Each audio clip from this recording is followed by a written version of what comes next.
Okay, so this is Joe's camera, and he has a different lens than I do, which makes his camera very light, which means I might be able to use it for vlogging. It's a really nice camera. Like, okay, so I want to show you. This is my camera. Look at that lens. This is heavy. This is like maybe 4 pounds, 5 pounds. This is a pretty heavy thing. This camera that I'm holding is like maybe 2 or 3. And I know you're thinking like, oh, it's not that big of a difference. It's a big difference. Like when you're holding something away from your face like this, it gets really heavy really fast. I think I can use this camera for vlogging. I need to tell Joe he's such a nice camera.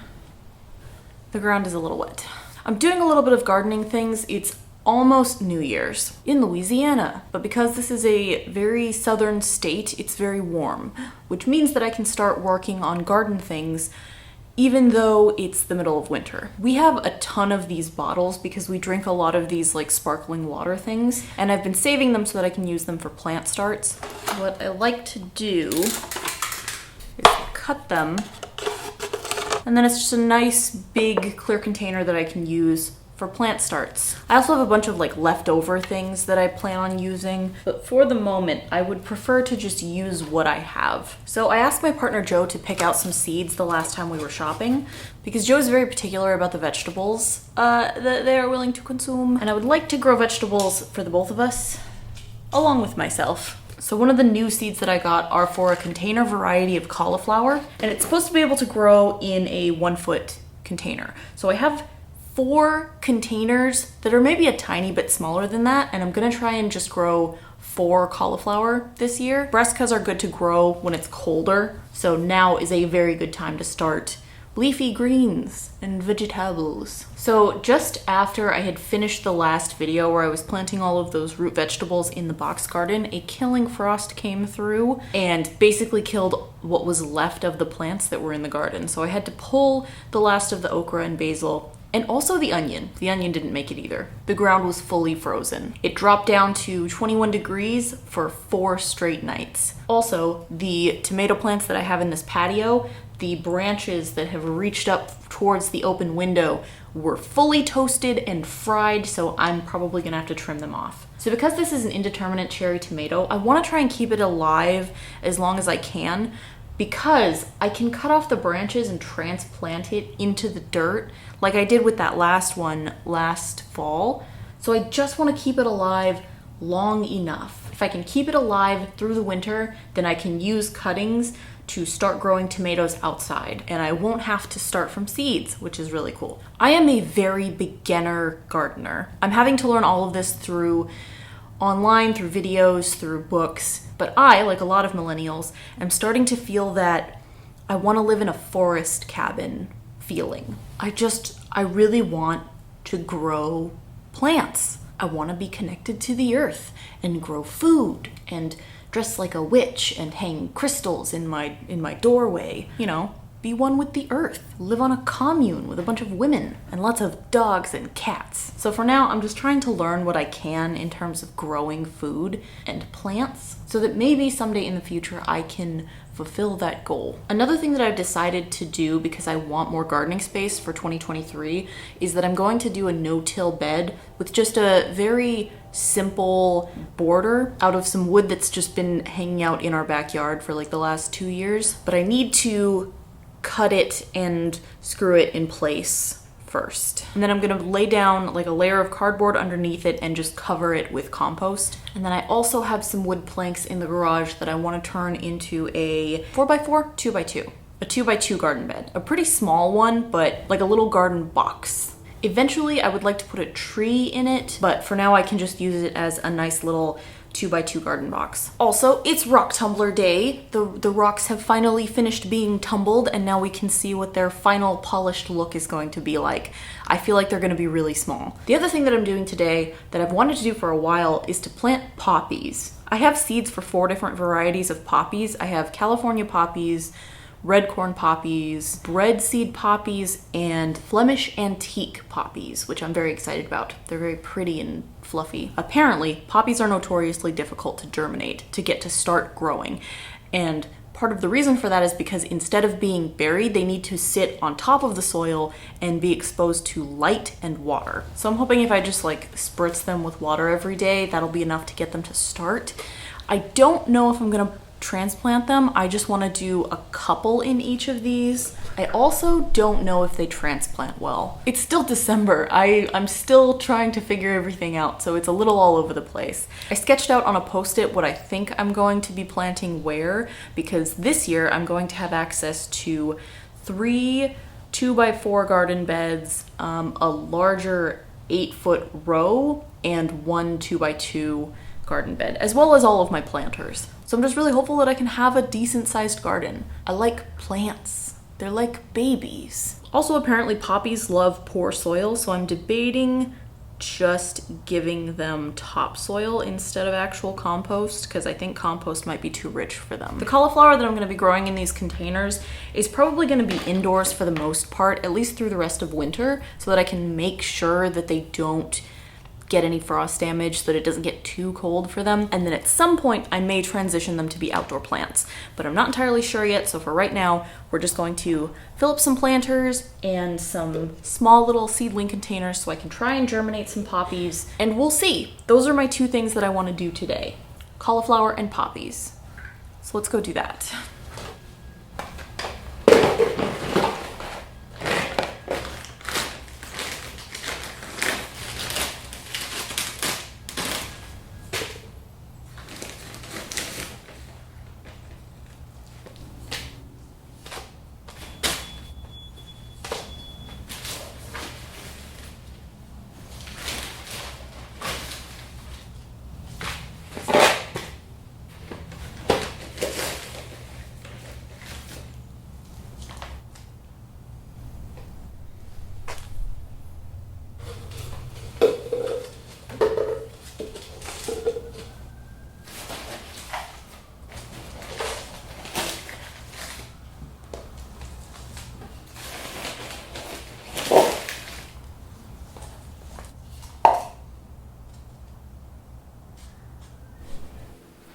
There's a good chance this is still gonna fall, but it's fine. So I went ahead and I filled 6 of these containers with soil. I put compost at the bottom and topsoil all across the top because from what I've read, poppies send down a taproot, which is like a single really long root that goes down to try and get nutrients and water. I ordered a second garden bed and it got here a couple days ago, but I still need to build it and buy soil for it. So I will be making a video of that later. And for now, I'm just labeling these with Post-its. Despite the fact that it's almost New Year's, it's already pretty hot here, but in a humid way, not in an actual like hot way, just in a stuffy way, you know? My hope is that if I'm doing 6 different containers of poppies, at least one of them will germinate. And if not, then I know it is the method that I am using that is poor. This gardening channel is very new. I feel like I would rather call it a gardening channel than a homestead channel, but in terms of content, it will be a bit of a mixture. So this topsoil bag is different from the last one that I got. This topsoil feels like it's not broken down, like it's just grated wood chips and peat moss. Hello. Uh-oh. It's rock tumbler day. Rock tumbler day? Yeah, it's officially done. Wow. Yeah, if it's like 6 and I'm still not done, you can go ahead. All right, I'll wait till 6. Poppy seeds are so small. So I'm gonna start with the red corn poppies because those are the ones that I have in an envelope. And I just wanna use the whole one because I have a bunch of these because they were only 25 cents. I got them on sale at the dollar store. So I have a ton of them. So I'm gonna start with just an entire envelope and I'm gonna put it in 2 containers. These are some of the ones that are gonna have like a good chance to germinate. Half, and we're just gonna sprinkle them all across the top. I really, really hope these germinate. Honestly, if I could just get like a couple plants, I would be more than happy. If a ton of these germinate, I will be happy, but I will thin them out to the point where there's only like 3 in this container. And I'm just gonna spritz them a lot for the next 7 to 14 days. And hopefully I will start to see some poppy sprouts. Okay, I'm gonna plant the rest of these poppies and then I will see you when it is rock tumbler time. It is time It just, oh, you already got it. Oh, I forgot about the cabbages. Let's take it outside. Final. The final countdown. Final we need grid. the final praise. So I guess we can just unplug this for now, right? Until we get more rocks. Until we need it again. Here it is. Nice.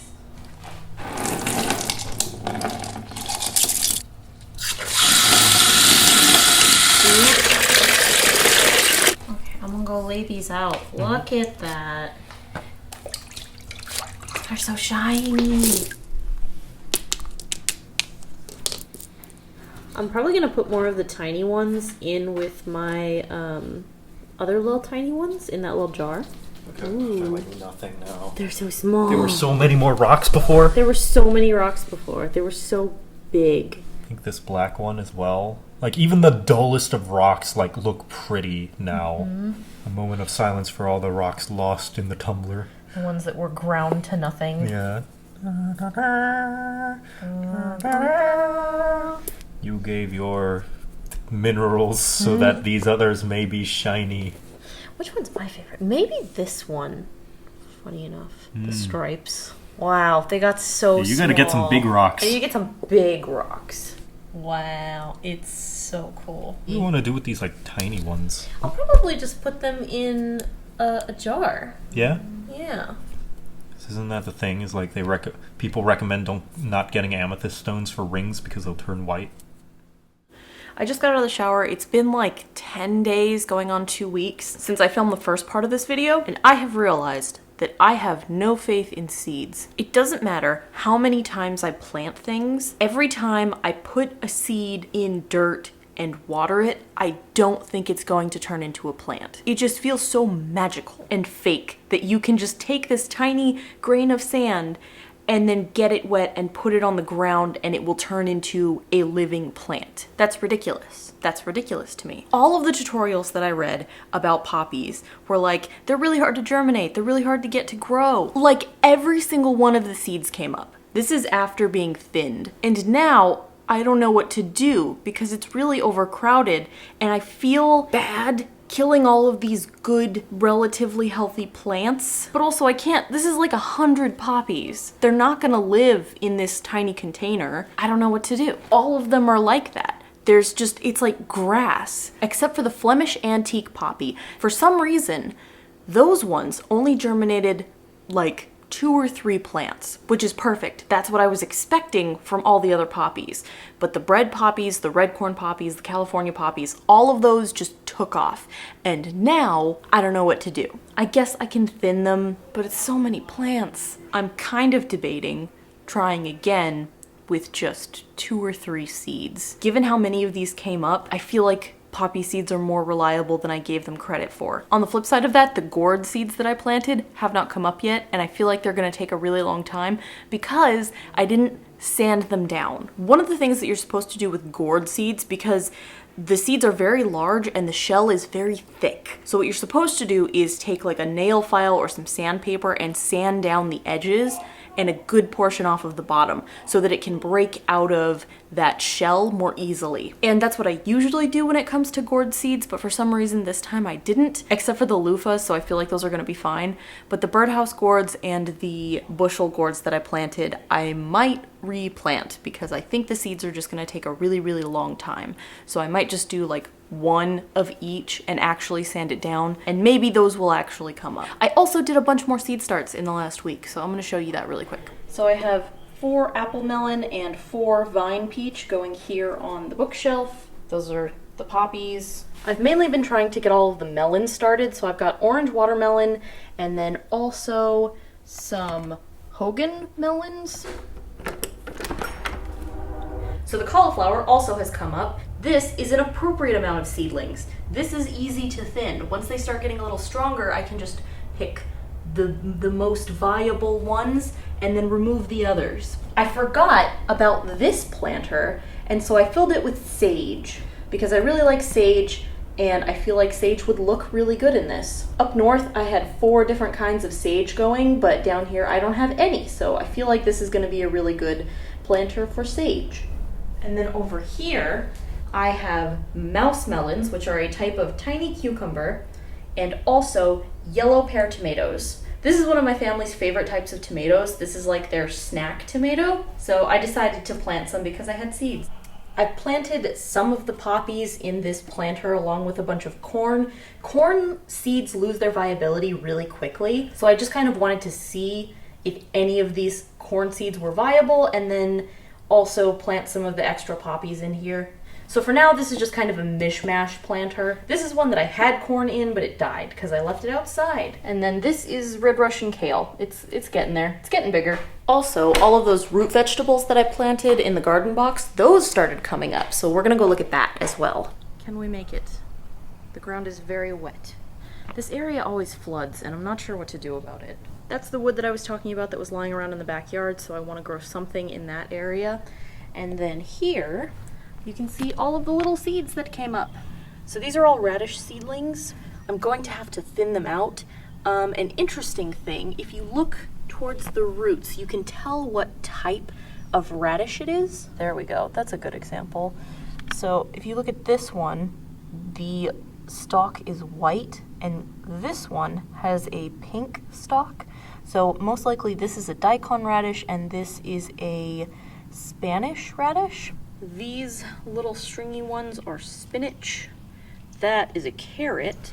I don't know what a beet seedling looks like, but I think these might be it. And then these, of course, are little pea sprouts. Seem to be doing relatively well. These could be beets. They're very red, which makes me think that they're beets, because the spinach is a lot more just green and white. I have also been having to pull all of the leaves and pinecone bits out of this bed like every day. So we have a lot of trees here.